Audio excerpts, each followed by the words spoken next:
여러분, 우리 주님은 하늘로 올라가신 그대로 우리 눈에 보이게 역사 속에 다시 뚫고 들어오실 것을 믿으시기를 바랍니다. 그러면 하늘로 가신 주님은 도대체 지금 어디 계시며 무엇을 하고 계시는가? 이 질문에 대한 답변이 오늘 시편 110편 말씀입니다. 이 시편 110편 말씀은 신약에서 가장 애용되는, 인용되는 시편이기도 했습니다. 심지어 우리 주 예수께서도 종종 인용하셨더랬어요. 시편 110편을 누가 썼죠? 다윗이 썼습니다. 다윗이 예언한 것입니다. 아니, 목사님, 다윗도 예언자예요? 그렇습니다. 사무엘하 23장을 보면 다윗이 죽기 전에 이런 말을 해요. 여호와의 영이, 성령이 나를 통하여 말씀하셨다. 하나님의 말씀이 나의 혀끝에 있다 했거든요. 여러분, 이 시편 110편은 성령께서 다윗을 통하여 기록된 아주 짧은 7절의 말씀이지만 결코 만만한 시편이 아니에요. 이 속에는 예수의 초림, 예수의 재림, 그리고 마지막에 어떻게 되는지를 정말 알려주는 승리까지 담겨 있고, 주님이 지금 무엇을 해주고 계시는지를 알려주는 북극성과 같은 좌표의 말씀인 것입니다. 저는 오늘 이 본문 말씀을 한 겹 한 겹 크라시앙 빵을 먹듯이 짧게 묵상해보고 알아보고 적용점을 찾기를 원합니다. 첫 번째 1절입니다. 여호와께서 내 주에 말씀하신다고 다윗은 고백하네요. 여기에 여호와와 주가 등장합니다. 여호와 하나님께서 나의 주, 다윗의 주께 고백한다, 말씀하신다 그러시는 거죠. 이 주는 누구인가? 예수 그리스도십니다. 다윗 왕이 태어난 것은 예수님보다 약 1000년 전에 태어났어요. 전에. 마태복음 1장 1절을 보면 서열이 딱 잡힙니다. 굳이 주민등록증을 내지 않아도 서열이 꽉 잡혀요. 아브라함과 다윗의 자손 예수 그리스도의 세계라고 말하고 있습니다. 그러니까 우리 주 예수님 오실 메시아는 다윗의 혈통, 즉 후손으로 오신다는 것은 누구나 다 아는 일이었습니다. 마태복음 22장 후반부에 보면 주님께서 자꾸 자기에게 딴지를 걸고 태클을 걸고 예수님의 메시아성을 자꾸 태클 거는 사람들에게, 바리새인들에게 이런 질문을 해요. 마태복음 22장 42절에 보면 너희 바리새인들은 그리스도를 어떻게 생각하느냐? 누구라고 생각하느냐? 누구의 자손이냐? 라고 물었습니다. 이거는 물으면 물을 필요가 없는 질문이었다는 거 아시죠? 왜냐하면 유대인 모든 어린 아이들도 메시아가 오실 텐데 그는 누구의 후손으로 온다? 다윗의 후손으로 온다는 걸 다 아는 거거든요. 주님께서 질문을 던져놓고 답을 기다리지 않고 곧바로 답을 주님이 다시 한 번 더 질문하세요. 시편 110편 1절입니다. 우리 같이 한번 읽어보겠습니다. 시작. 여호와께서 내 주에게 말씀하시기를 내가 내 원수들로 내 발등상 되게 하기까지 너는 내 오른쪽에 앉아있으라. 지금 다윗 주님이 질문을 이렇게 하세요. 이 편을 시편 111절을 인용하면서 자신과 다윗과의 관계를 말하면서 다윗은 그리스도를 향해 주로 고백하지 않느냐?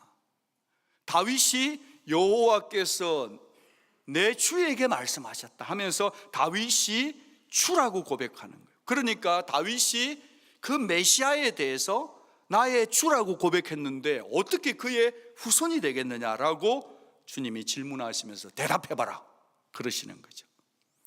주님께서 이 시편 110편 1절 말씀 한 말씀을 딱 얘기하니까 여호와께서 내 주에게 말씀하시기를, 이 부분을 딱 한 말씀으로 얘기하니까 바리새인들이 그렇게 많은 질문을 퍼붓던 것이 깨갱하고 꼬리를 내리게 된 말씀이었습니다.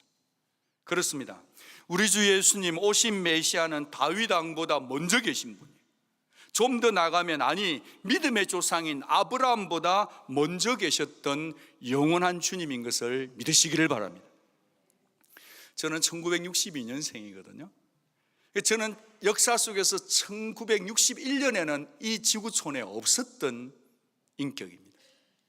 그러나 우리 주님은 영원이시기 때문에 말이죠, 창조 이전부터 다윗보다 앞에 계셨고 아브라함보다 먼저 계셨던 거예요. 주님이 한 번은 말씀하셨습니다. 자꾸 딴지를 거니까 Before Abraham was born, 에이브라함이 잉태되기도 전에 I am, 나는 존재했다라고 얘기하시는 거예요. 우리 주 예수 그리스도는 I am who I am, I am that I am, I am who will be 라고 얘기하면서 주 예수 그리스도 이 땅에서 나는 영원한 하나님이라는 것을 강조하셨어요. 주를 믿으시기를 축복합니다. 여러분 중에 지금 뭐 여러 가지 데드라인 레포트 내야 되고요, 또 시간에 쫓기고 언제까지 가야 되고요, 여러 가지 딜레이 되고 우회대로 돌고 인생이 돌고 있는 것처럼 보여서 시간 때문에 심장이 타들어가는 분 계세요? 이 시간에 여러분의 문제를 가지고 다윗 전에 계신 예수, 아브라함 전에 계셨던 영원하신 왕이신 예수 그리스도 그분에 가서 그분의 음성을 듣는 시간의 주인이신 주를 붙드는 여러분 되기를 주의 이름으로 축복합니다. 아브라함이 그래요. 이 다윗이 영안이 열리니까요, 자기가 왕인데 진짜 왕이 누구신지를 깨닫게 되더라는 거예요. 그래서 자기가 왕인데 왕이 나에게 주가 계시다라고 그렇게 고백하게 되는 거예요. 1절 말씀을 보면 같이 한번 읽어봅니다. 시작. 내가 내 원수들로 네 발판이 되기까지 너는 내 오른쪽에 앉아 있으라. 여러분, 지금 네 발판이 되게 한다는 이 말은요, 다윗이 참 많이 경험한 말씀이에요. 이거는 고대 근동의 전쟁사와 관계되어 있는데, 그 당시 고대 근동의 전쟁을 할 때는 이 나라가 저 나라를 쳐서 이겼을 때는 반드시 그 왕을 잡아와서 승리한 왕의 발밑에다가 목을 밟는 전통이 있었다는 거예요. 지금 이게 이 말씀이에요. 그 다윗은 이 말을 할 때 그동안 하나님의 은혜로 수많은 다른 제국들을 정복해 본 경험이 있기 때문에 내가 네 원수들로 네 발판이 되게 하겠다는 이 말을 뼈저리게 아는 자의 고백이었다는 거예요. 여러분, 지금 말씀하는 다윗의 영안이 열려보니까 여호와 하나님께서 내 주 예수 그리스도 메시아에게 하는 말씀이 네가 왕들을 발판으로 밟을 때까지 너는 내 오른쪽에 앉아 있으라고 했던 것이 다윗은 보여졌다는 거예요. 사랑하는 여러분, 이 말의 신약적 의미는 우리 주 예수 그리스도께서 십자가에서 우리의 가장 원수인 죽음이라고 하는 사탄이 지고 있는 권세를 밟으신 것을 믿으시기를 바라요. 주님이 죽음을 디스트로이 시킨 것을 우리는 부활절에 노래했던 것입니다. 여러분, 우리는 주 예수 그리스도를 믿을 때 로마서 16장 20절에서 평강의 하나님이 사탄을 너희 발 아래 상하게 하리라 그랬어요. 사탄은 지금 예수의 발 아래 상했습니다. 할렐루야. 십자가 아래 상했는데 동시에 로마서에서 사도 바울은 성도들에게 당신들에게 어떤 파워가 있는 줄 알려줬는데, 사탄을 평강의 하나님이 당신의 성도들의 발 아래 밟을 것을 약속하셨음을 믿으시기 바라요. 여러분, 이 시간에 여러분 기분도 좋은데 발을 한번 탁탁 밟아 보십시오. 발을 밟으면 건강에 좋아집니다. 밟으세요. 지금 여러분, 인생 살아갈 때 여러 가지 지금 걸리고 답답하고 힘든 부분이 있잖아요. 여러분은 발표라고 부름받은 존재가 아니라 예수 이름을 의지하고 여러분의 상황의 모든 있는 문제들을 발로 밟도록 밟아도 된다는 사실을 지금 믿으시기를 축복합니다. 여러분, 오늘 집에 들어가실 때 집 앞에 도움 벨트가 있으면 좀 밟아주고 들어가시기를 주의 이름으로 축복합니다. 밟아야 돼요. 끌려가면 안 돼요. 여러분, 기분도 좋은데 한 번 더 밟겠습니다. 여러분, 지금 밟는 분 중에 어떤 사람을 밟고 있는 분이 있는데, 사람 밟으면 안 되고요, 원수를 밟아야 돼요. 우리가 싸워야 될 대상은 영적인 세계예요. 여러분, 우울한 감정 지금 밟으세요. 이겨야 돼요. 밟아도 됩니다. 누구 이름으로? 예수 이름으로. 여러분, 성경에서 말하고 있는 너는 내 우편에 앉으라는 이 우편에 앉으라, 오른쪽에 앉아 있으라, 이 말은 어떤 의미일까요? 그동안 십자가 진다고 수고해서 이제 좀 푹 쉬시오? 아무 일 하지 말고 가만히 있으라, 그런 말이 절대 아니에요. 이 오른쪽의 의미는 능력의 자리, 그 다음에 하나님과 동등한 자리인 것을 믿으시기를 바라요. 우리 주 예수께서 십자가에 죽으시고 원래 계셨던 그 자리인데 우리 죄를 용서하기 위해서 이 땅에 오셔서 십자가에 죽으신 예수, 그분이 성천하셔서 하나님 보좌 우편에 앉으신 자리는 뭐냐? 하나님과 동등한 능력으로 세상을 통치하시는 예수 그리스도이심을 믿으시기 바랍니다. 그분이 통치하고 계신다는 거예요. 그분이 권능으로 통치하실 때 3절에 이런 일이 일어난다고 합니다. 그림 같은 어는데 같이 한번 읽어봐요. 시작. 주의 권능의 날에 주의 백성이 거룩한 옷을 입고 절거히 헌신하니 새벽이슬 같은 주의 청년들이 죽게 나오는도다. 여기 권능의 날이라는 것이 어떤 날이냐? 성경에는 배럴이라고 되어 있어요. 전쟁터예요. 여러분, 이 낭만적이고 아름다운 시와 같은 이 말씀을 가장 잘 번역한 것은 새 번역인 것 같은데 이런 것 같습니다. 이렇게 번역했어요. 그날이 되면 주님은 원수들을 무찌르기 위해 군대를 이끌고 전쟁터로 나가신다. 그때 백성들은 자원해서 헌신하고 아침 동이 뜰 때에 새벽 이슬이 맺히듯이 수많은 젊은이들이 죽게로 몰려 달려갈 것이다. 그렇게 되어 있어요. 여러분, 하나님의 나라는 누가 필요하냐? 자원하는 사람, 절거히 헌신하는 사람이 필요한 줄로 믿습니다. 여러분, 이 속에 담겨 있는 의미가 뭔가? 이 권능의 날에 대해서 두 가지 성경적 해석이 있습니다. 그 첫째는 이 권능의 날이 언제냐? 우리 주 예수님이 재림의 날이다. 같이 한번 받아합니다. 권능의 날은 재림의 날이다. 굉장히 건전한 해석이에요. 왜냐하면 5절, 6절, 7절이 그걸 뒷받침하니까. 즉 그날 재림의 날이 되면 악한 원수들은 만왕의 왕이신 주님 발 아래 무참하게 짓밟힐 것입니다. 주님은 승리의 왕으로 호령하실 것입니다. 5절, 6절 보십시오. 주의 오른쪽에 계신 주께서 진노하시는 그날 주님은 왕들을 쳐서 어떻게 하시죠? 깨트릴 것이다. 문나라는 어떻게 하시죠? 심판하신다는 거예요. 그리고 7절에, 이 7절을 보면 마치 전쟁을 피비리게 싸웠던 사람들이 에너지를 다 낭비해서 물이 다 빠져나가서 길가에서 물을 팍팍팍 마시는 것처럼 만왕의 왕 그분이 오시면 온 세상의 역사와 죄들을 다 심판하고 거기에서 물을 팍팍팍 마시면서 머리를 드신다. 승리의 왕으로 오시는 것을 보여주는 거예요. 언제? 주님이 재림하실 때. 그때는 모든 역사와 나라와 개인과 국가가 다 하나님의 심판 앞에, 예수의 심판 앞에 서게 될 것이라는 거예요.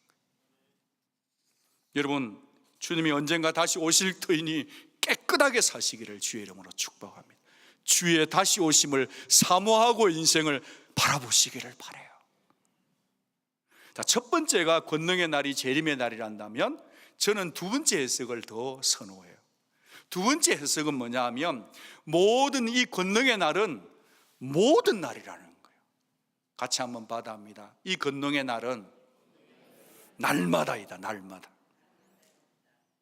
장차 이 말 그날만 생각하고 그때 잘하려고 할 것이 아니라 이 종말의 미래적인 이 권능의 날을 현재 지금 now 여기 now here로 가지고 올 때 그게 진짜 권능의 날이 된다 이 말이에요. 여러분, 주님이 통치하시는 것은 날마다 승리하는 곳이고 성령의 능력이 나타나면 우리는 권능의 날이 그날 종말의 날이 아니라 오늘 내 삶 속에 권능의 날이 될 줄로 믿습니다. 우리 모두는 다 한계와 문제 속에 살아가고 있어요. 돌고 가고 있는 분도 계실까요? 그렇지만 성령의 능력에 붙잡히면 그 문제와 환경을 뛰어넘는다 이 말이에요. 주님이 누가복음 10장 19절에서 이런 말씀 주셨어요. 내가 너희에게 뱀과 전갈을 어떻게 한다? 밟는다. 원수의 모든 능력을 어떻게 한다? 제어할 권능을 주셨으니 너희를 해칠 자가 결코 없으리라. 여러분, 이 시간에 여러분 마음에 다 같이 손을 한번 얹어 주십시오. 그 누구도 그 무엇도 나를 해칠 수 없다. 그 누구도 그 무엇도 내 감정을 상할 수 없다. 동의하시면 아멘. 여러분, 주께서 이미 그 능력을 주셨음을 믿으시길 바라고 여러분 속에 계신 예수의 이름으로 여러분의 일어있는 모든 감정적인 육체적인 부분들을 이 시간에 자유롭게 풀어내시기를 축복합니다. 성령께서 그 일을 이루실 거예요. 여러분 속에 성령이 계심을 믿으시기 바랍니다. 예수가 계심을 믿으세요. 여러분, 오늘 말씀의 제목이 하나님 우편에 성천하신 주님이 계신다.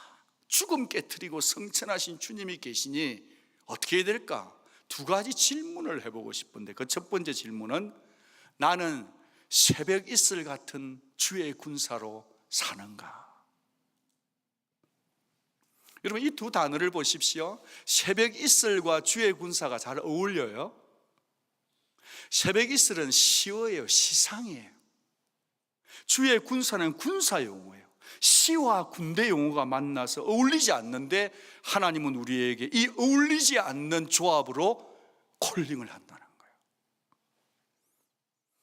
여러분, 우리 주님이 이 세상을 오셔서 언젠가는 세상을 심판할 용맹한 전사인데, 성도는요 예수를 믿는 자이기 때문에 저와 여러분들도 다 군사로 부름받았다는 것을 잊지 마시기를 바랍니다. 그게 우리의 정체성이에요. 부름심이에요. 새벽 이슬 같은 군사에 대해서 몇 가지 생각해 봐요. 이 새벽 이슬을 생각하면 그래서 몇 가지, 세 가지 정도 의미가 있어요. 첫 번째는 뭐냐면, 새벽 이슬은 맑고 청아함이에요. 여러분, 이슬 보면서 기분 나빠 본 적 있으세요? 이슬을 보면 거룩함이, 영롱함이 다가와요. 여러분, 우리는 때묻지 않게 거룩한 삶으로 초대받은 존재들이에요. 사탄이 두려워하는 존재는 이 세상에 돈이 많은 사람이 아니에요. 학위가 높은 사람이 아니에요. 이 세상에서 잘난 사람이 아니라 사탄이 제일 무서워하는 사람은, 두려워 뜨는 사람은 새벽 이슬같이 깨끗한 사람이에요. 영혼이 깨끗해야 되기를 축복합니다. 성도가 이 세상에서 믿는 자와 믿지 않는 자를 구별할 수 있는 유일한 키워드가 뭐냐? 그것은 깨끗함이에요. 두 번째로 새벽 이슬이 뭘까 생각해 볼 때, 여러분, 새벽 이슬은요 무수히 많다는 거예요. 여러분, 어둠이 그치고 새벽이 오면은 이슬이 맺히지 않는 풀이 없잖아요. 온 천지의 모든 풀잎에는요 이슬이 맺혀 있는데, 그게 하나님이 맺히게 한 자발적인 맺힘이에요. 제가 여러분에게 이슬을 보여드리려고 제가 구글 이미지에 가보니까요, 야, 예쁜 그 이슬들이 어떻게 그렇게 많아요? 그런데 좀 더 좋은 거 찾다 보니까, 야, 돈 주고 사야 되는 게 있더라고요. 와, 그게 진짜 짱 좋아요. 근데 이슬들이 막 그 영롱한 빛에, 그러다가 제가 돈이 없어서 안 샀습니다. 상상력에 맡기기로 했습니다. 이게 여러분 한번 꿈을 꿔보세요. 수많은 그 풀잎 속에 아침에 태양이 솟구칠 때 그 영롱한 이슬이 바짝바짝바짝바짝 보석이 빛나고 있는 그걸 한번 상상해 보시라고요. 여러분, 여기에 있는 이 새벽 이슬은 많다는 거예요. 저는 이 시간에 선포합니다. 여러분, 이 세상에 바알에 무릎 꿇지 않은, 세상에 무릎 꿇지 않은 7천인을 남겨주신 하나님께서 이 세상에 새벽 이슬 같은 이슬을 보여주는 하나님이 무슨 얘기냐면, 이 세상에 수많은 나를 따르는 하늘의 백성들이 새벽 아침마다 잉태되고 있다는 것을 보여주고 있는 말씀이라는 거예요. 여러분, 저와 여러분이 소원이 있어야 돼요. 하나님, 저의 인생을 새벽 이슬같이 주를 위해서 즐겁게 헌신하는 자가 되도록 만들어 주십시오. 여러분이 헌신하지 않아도 이 지구촌 곳곳에는요 새벽 이슬 같은 수많은 하늘 백성들이 있다는 거예요. 하나님이 만드세요. 바라기는 저와 여러분이 바로 그 새벽 이슬 되기를 원합니다. 새벽 이슬은 무수히 많습니다. 수억만 개예요. 하나님의 나라에는 사람이 많아요. 새벽 이슬 같은 사람이 많아요. 나도 거기에 포함되기를 원한다는 거예요. 이 소원이 여러분의 것이 되기를 축복합니다. 세 번째 의미는 생명을 공급하는 은혜라는 거예요. 세 번째 이슬의 의미는 은혜예요. 은혜. 여러분, 이스라엘은 비가 그렇게 많이 오는 곳이 아니에요. 물이 참 귀해요. 유대인들이 잘하는 게 물을 잘 관리하는 거잖아요. 이들은 무엇을 먹고 농작물이 사냐 하면 하늘에서 내리는 뭘 먹고 살까요? 이슬을 먹고 사는 거예요. 하나님께서 이슬을 보여줄 때는 그것을 이슬로 보여주는 게 아니라 하늘로부터 내리는 하나님의 은혜를 먹고 산다. 너희들은 나에게 내리는 은혜 없이는 안 된다라는 거예요. 오늘 전택 목사님이 찬양 선곡을 너무 잘해 주셔서 참 감사해요. 오직 주의 은혜로, 주의 은혜로만 살리. 이 신앙의 찬양이 여러분의 찬양 되기를 바랍니다. 여러분, 성도는 그래요. 정말요, 하나님이 주시는 은혜 아니면, 하나님이 주시는 그 은혜 아니면 우리는 단 하루도 살 수 없어요. 하나님이 주시는 그 은혜 때문에 오늘을 살고 있는 거예요. 여러분, 하나님의 은혜를 사모하는 우리 오늘의 성도들이 되기를 주의 이름으로 축복합니다. 성령의 은혜만이 사람을 살려요. 여러분, 아침에 이슬이 총총총 맺혀 있는데 어떤 자가 그러면 주의 나라를 위해 살 수 있을까? 내 살아있음이 오직 하나님의 은혜인 것을 깨닫고 인정하는 자만이 주를 위해서 다락방으로 섬기고 영혼을 섬기고 이웃을 사랑하고 살아갈 수 있다는 거예요. 오직 새벽 이슬 같은 은혜로만 사는 성도의 고백이 있기를 바랍니다. 여러분, 70년대 한국에 아침 이슬이라는 노래가 있었습니다. 민중가요가 되었는데요. 긴 밤지 새우고, 세상에 교회 왔던 목사님이 세상 노래를 부른다 그럴까 봐서 여기까지만 하겠습니다. 긴 밤 지새우고 풀잎마다 맺힌 진주보다 더 고운 아침 이슬. 왜 우리가 이 노래를 부르면서 그렇게 흥분했죠? 그것은요, 그냥 이렇게 서정적인 시 때문에 그런 게 아니라고 봐요. 정부가, 군이 백성들의 인권을 침범할 때 말이죠.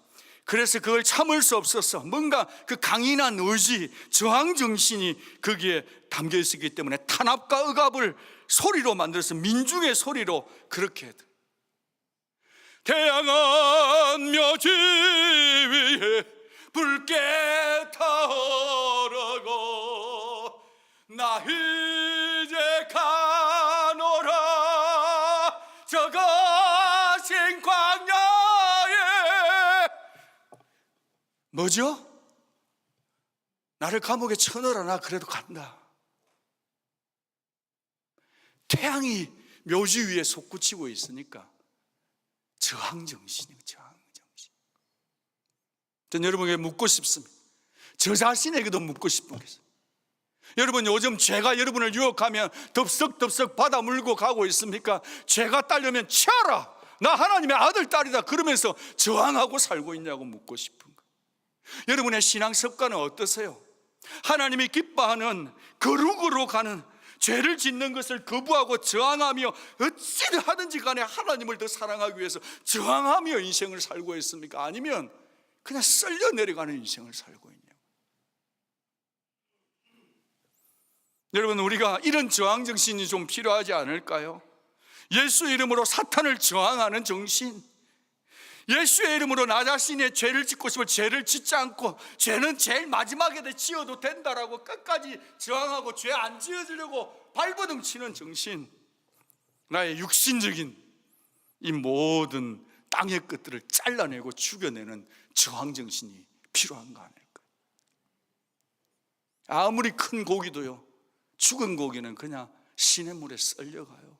썩은 냄새 풍기면서. 근데 아무리 작은 송사리라도요, 살아있는 놈들은 그걸 물개를 치고 살았다고 거꾸로 치솟아 오르는 저항정신이 있다는 거예요. 저는 우리 교회 가운데 부활절이 지나고 교회력으로 볼 때 성령이 임하는 오순절 성령 역사가 일어나기 전에 이 기간 동안 여러분의 삶 속에 교회 다니는 게 중요한 게 아니에요. 여러분의 주중의 삶 속에, 학교에서, 직장에서, 여러분의 삶 속에서 죄를 짓지 않으려고 저항하는 저항 시인들이, 저항하는 성도들이 우리 교회 가운데 수많은 성도들이 일어나기를 주의 이름으로 축복합니다. 새벽 이슬 같은 주의 군사로 살면 좋겠다. 두 번째로, 하나님 우편에 성천하신 주님이 계시니까 두 번째로는 영원한 제사장이신 예수 그리스도를 순간순간 의지하고 있느냐. 질문해 봐야 된다는 거. 여러분, 오늘 여기 본문의 말씀은 교회 제법 오래 다닌 분들도 굉장히 생소한 단어 하나가 등장해요. 4절에 보면 멜기세덱이라는 단어가 등장이 돼요. 멜기세덱. 지금 예수님은 자신을 소개하는데 멜기세덱을 불러온단 말이에요. 어디서 온 거냐? 창세기 14장에서 왔습니다. 이 창세기 14장의 멜기세덱은 아주 신비한 존재입니다. 아브라함 시대였는데요, 아브라함의 조카가 이렇게 이방 민족에 잡혀갔어요. 그래서 아브라함이 자기의 부하들을 데려와서 전쟁에 승리하고 영국에서 돌아오는데, 그때 전쟁을 마치고 승리하고 돌아오는 이 아브라함에게 찾아와서 떡과 포도주를 준 그 사람의 누구냐? 멜기세덱이었습니다. 이 멜기세덱 왕이요, 떡과 포도주로 지쳐있던 아브라함을 맞이했단 말이에요. 그러자 아브라함이 자기의 전쟁에서 승리한 노획물 중에서 10분의 1을 멜기세덱에게 줘요. 10분의 1이라는 이 11조 개념은 율법 시대에 있었으니까 아직 율법이 이루어지기도 전이에요. 저는 지금 여러분에게 11조를 내라는 얘기를 하는 게 전혀 아닙니다. 히브리서에서는 이 멜기세덱을 이렇게 소개하는데, 우리 히브리서 7장 1절에 3절을 우리 힘차게 한번 읽어보겠습니다. 파워포인트를 주십시오. 시작. 의의 왕이요, 살렘 왕이요, 평강의 왕이요, 아버지도 없고 어머니도 없고 족보도 없고 시작한 날도 없고 생명의 끝도 없어 하나님의 아들과 닮아서 항상 제사장으로 있는 자. 누구죠? 이 멜기세덱은 앞으로 오시게 되실 예수 그리스도, 그분을 보여주는 예표, 그림자였고 실체는 예수 그리스도인 것을 보여줬다는 거예요. 그 멜기세덱이라는 것은 의의 왕이에요, 살렘 왕인데, 평강의 왕인데 아버지가 없어요, 어머니도 없어요, 족보도 없어요, 시작한 날도 없고 영원한 생명을 나타내는 독특한 신비로운 존재였는데, 그가 누구냐? 예수 그리스도 오실 것을 보여주는 왕이면서 제사장인 것을 보여주었다는 겁니다. 여러분, 원래 우리가 아는 신약 성경 속에서는 우리는 제사장들은 전부 다 누구의 후손이죠? 아론의 후손이에요. 육체적으로 보면 아론의 지니알러지, 그 후손으로 오는데, 이 성경은 우리에게 오실 메시아 예수 그리스도는 아론의 후손으로 오는 자가 아니라 멜기세덱의 반열로 온다는 거예요. 왜 이래야 되느냐? 그분은 인간이 아니고 그분은 왕이면서 제사장이시기 때문에 그렇습니다. 여러분, 우리 주 예수 그리스도는 영원한 제사장이십니다. 예수 그리스도는 영원한 왕이십니다.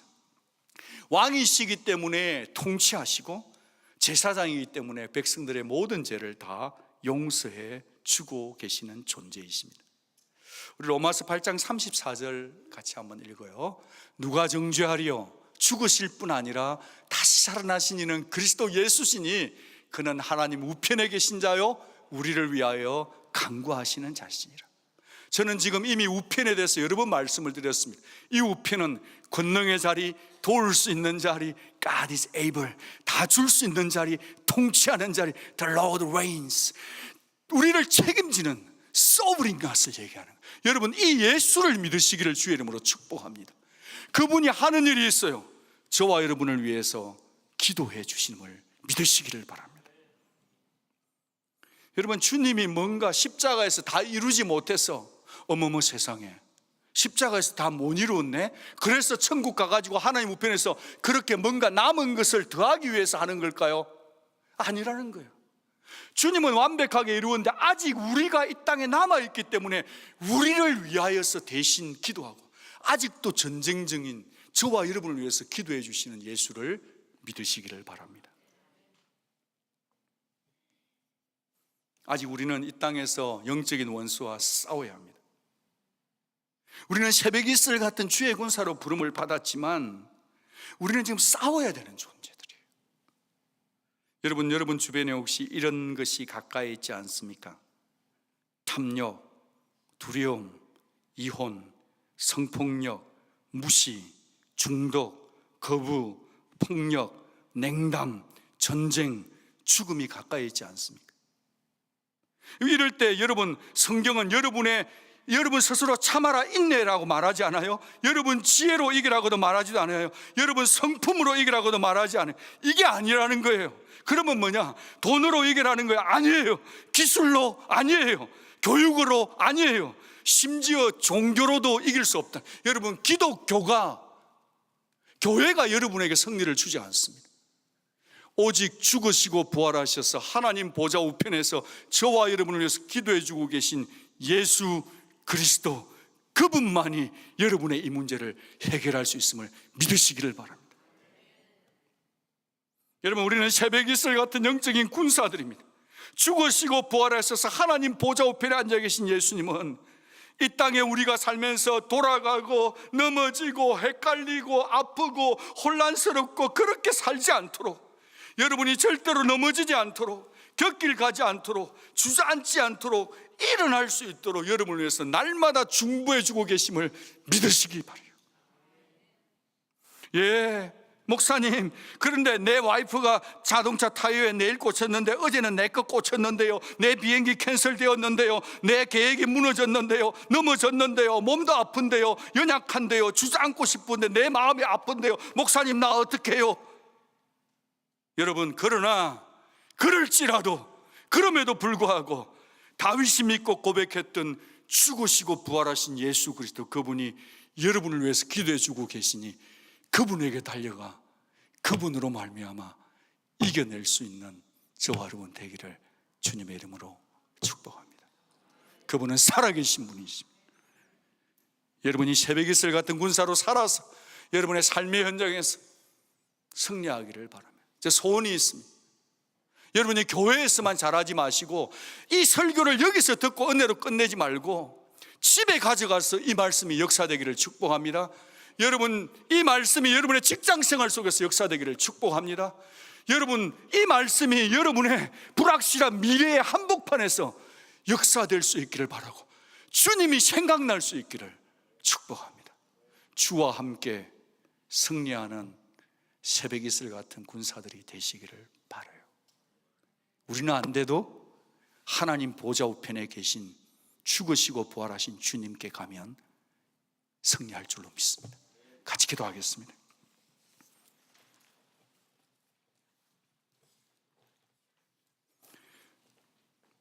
하나님께서 시온에서 주의 권능의 큐를 내보내줬습니다. 예수님이 왕인 것을, 황금호를 내밀어 준 거예요. 예수 그리스도, 그분은 절대적인 권력을 가지고, 절대적인 파워를 가지고 여러분의 삶의 어떤 문제도 해결치 못할 것이 없는 분입니다. 이 시간에 주님의 살과 피를 받기 전에